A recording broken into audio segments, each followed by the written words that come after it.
J'ai dit au lycée, maintenant tu es mon gars. Mais dans 2 semaines, si je dois te tuer, je vais te tuer.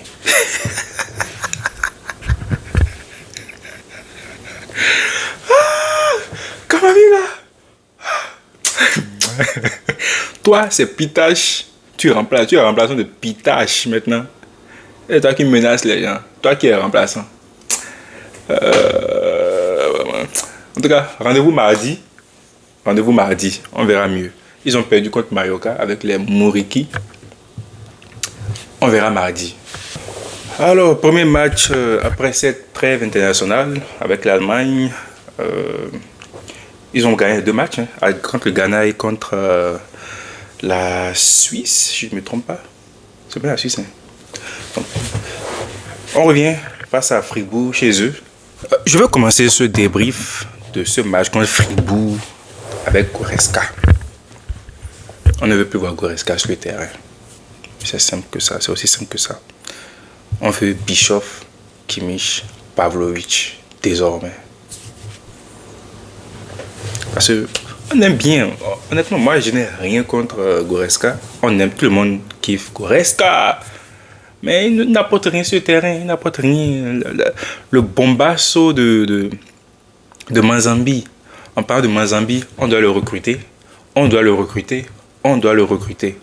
Donc le bombasso de Mazambi aurait pu être évité si Goretzka avait fait son travail. Il avait pressé. Donc Goretzka, honnêtement, il y en a marre. Il y en a marre.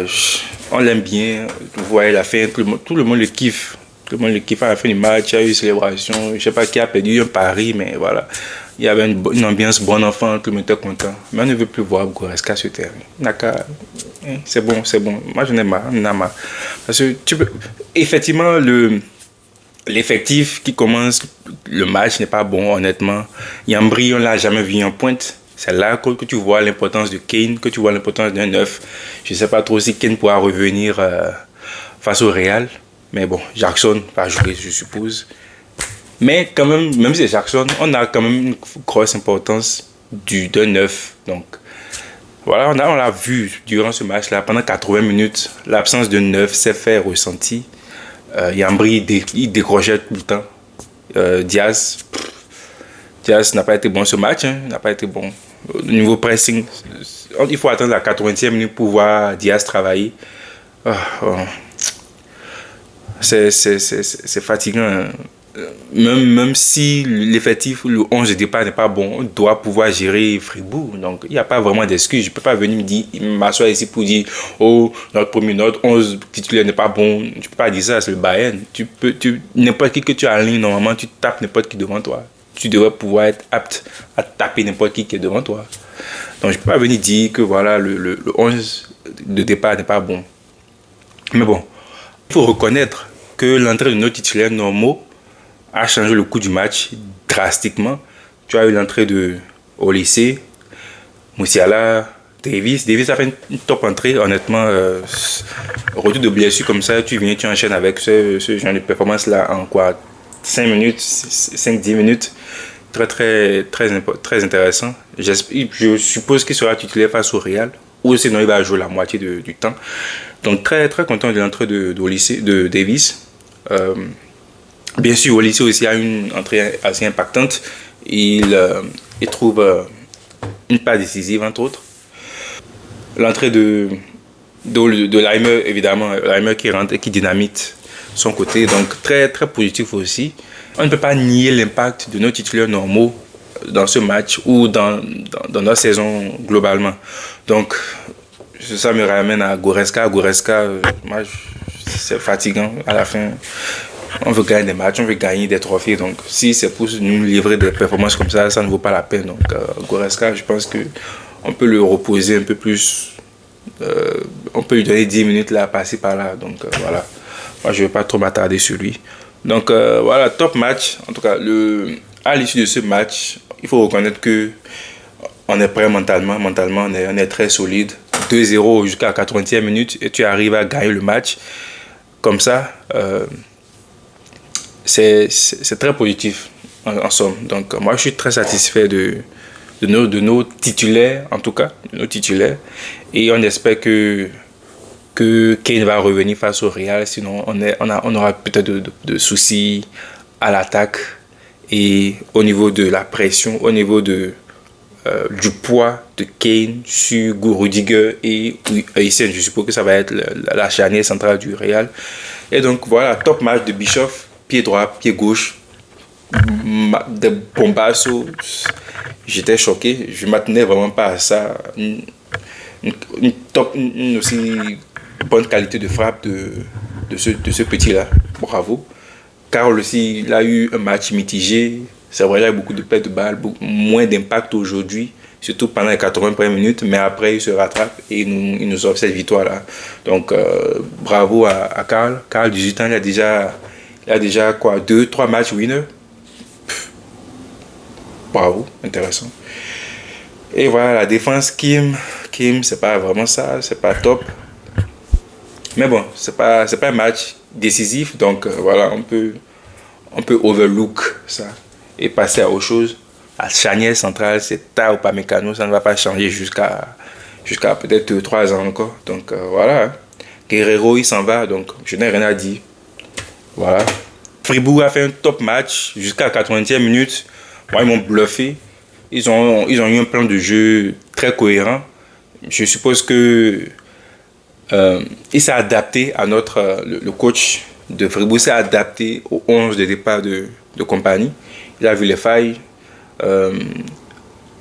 Ils ont beaucoup pressé. Ils ne nous ont pas lâchés.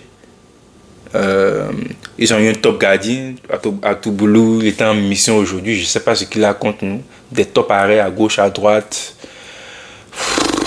Il a été, la frappe, je me rappelle de la frappe de Dias là, où il fait un crochet, 2 crochets et enfermé. Moi je voyais le but, j'avais vu le but, les gars. Moi je sais pas, j'avais vu le but, mais il réussit à la sortie à la dernière minute.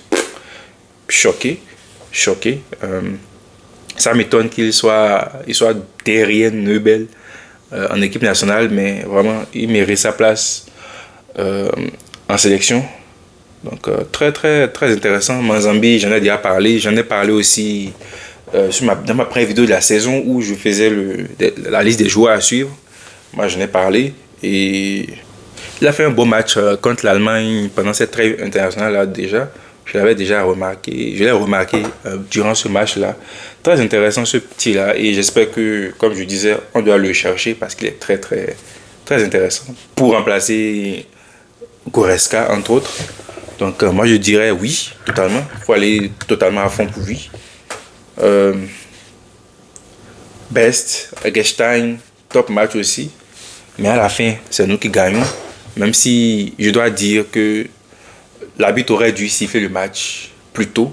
Je ne sais pas pourquoi il a sifflé aussi tard. Mais je pense qu'on aurait dû finir à 1-2-2. Pour être juste et honnête, il fallait que l'arbitre siffle. Mais bon, je ne peux pas cracher sur cet avantage-là parce que à la fin, c'est 3 points, c'est important. C'est très important pour le championnat, c'est très important pour le moral de gagner dans ces conditions-là. Donc très très très positif aussi. Voilà, qu'est-ce que tu veux que je dise? Juste que la gestion d'effectifs n'est pas vraiment bonne. Je suppose aussi que c'est parce qu'on n'a pas recruté au mercato hivernal et compagnie doit faire avec ce qu'il a. Donc voilà, je sais pas, les autres joueurs doivent pouvoir s'impliquer. Ils doivent s'impliquer un peu plus que ça parce que le match n'était pas bon. Pendant 80 minutes, on n'a rien pu faire pendant 80 minutes. Même si le gardien est chaud, on n'a rien pu faire pendant 80 minutes. C'est choquant, hein. Quand on a pris le deuxième but, moi, j'ai failli éteindre le match. Honnêtement, juste après le deuxième but, à la 70e minute, moi, j'allais quitter le match parce que, bof, c'était pas une victoire qui allait m'affecter ou qui allait déterminer comment on allait performer face au Real. Donc, moi, défaite ou match nul, ça me portait peu. Donc, j'ai failli quitter le match, mais je suis revenu. Je suis resté. Voilà, je suis resté parce que c'est le Bayern. Qu'est-ce que tu veux qu'il fasse? Donc, à la 80e minute, voilà, il y a cette frappe, là, ce bombasso de Bischoff qui ramène l'intérêt dans le match et qui nous remet dans le match en griffe. Il faut aussi relever que après le deuxième but, Fribourg recule. Je suppose qu'ils se disent que c'est plié, mais tu peux pas baisser les bras, tu peux pas baisser les bras, tu peux pas lever le pied face au Bayern. Je suis désolé, ça c'est une erreur très grave. Donc ils ont reculé, ils ont arrêté de presser, ils ont arrêté d'attaquer, et le Bayern a pris la possession du match, après la possession du ballon. Et voilà, on a enchaîné les attaques. À la fin du match, on finit avec 21 tirs, 9 cadrés. Tu peux pas laisser le Bayern. Et avec ce Bayern de cette saison-là, ils sont tellement prêts que, honnêtement, je pense que ces gars-là voulaient la victoire, ils l'ont eu, mais ils voulaient la victoire. Dès qu'on on a mis le premier but, ces gars ont tout donné pour la victoire. Donc, bravo, kudos à nous-mêmes. C'est exceptionnel, honnêtement. Moi, je suis vraiment impressionné par ce mental, cette rigueur-là qu'on s'est imposée cette saison. C'est très positif. Et voilà, tu peux pas laisser le ballon au Bayern. Tu peux pas laisser le Bayern prendre le dessus sur toi alors que même si tu mènes 2-0, c'est pas une bonne idée. Donc, ils ne peuvent que s'en prendre à eux-mêmes. À la fin, tu vois Atoboulou qui est fâché parce que l'arbitre nous a laissé jouer, nous a laissé l'avantage pour marquer le troisième but. Mais c'est parce que justement, vous avez laissé le ballon couler, vous avez laissé le Bayern prendre le dessus. Donc, c'est à vous. Vous devez aussi vous prendre à vous-même. Voilà. Donc, moi, je suis satisfait de cette victoire-là, même si la fin a été un peu injuste en griffe, mais quand même, c'est parce que la chance, ça ne vient pas du ciel. Comme ça, ce sont tes efforts qui te créent la chance. De mon point de vue, la chance, tu la crées. Donc, c'est parce qu'on a créé cette chance-là qu'on a eu cette récompense-là. Donc, voilà un peu. Très, très content de cette victoire-là. Et voilà, on est prêt je dirais qu'on est prêt pour le Real. Voilà. On va aller là-bas avec nos moyens, avec nos forces. On va tout donner. Le plus important, ça va être de presser, ça va être de courir, de ne pas les laisser respirer. Voilà, parce que ces gars-là ne fournissent pas l'effort qu'il faut aussi de leur côté. Donc, on devrait profiter de ces faiblesses-là et voilà, aller à fond. Je suis positif. Je reste optimiste. On doit pouvoir aller chercher un bon résultat là-bas, même si c'est un match nul. Et le retour à l'Alliance pour aller de l'avant. Donc, voilà, les gars. Je n'ai pas grand-chose à dire sur ce match-là. Je voulais juste en parler parce que on avait une remontada. C'est pas très souvent qu'on fait ça. Donc, c'est intéressant pour le moral. C'est très important pour la confiance avant d'aborder le match face au Real, qui est notre bourreau en Europe. Voilà. Donc, vous me direz ce que vous en pensez en commentaire. Moi, je suis très content. Voilà. Donc, portez-vous bien et on va se voir certainement le mardi pour débriefer. Voilà, portez-vous bien et à Samia.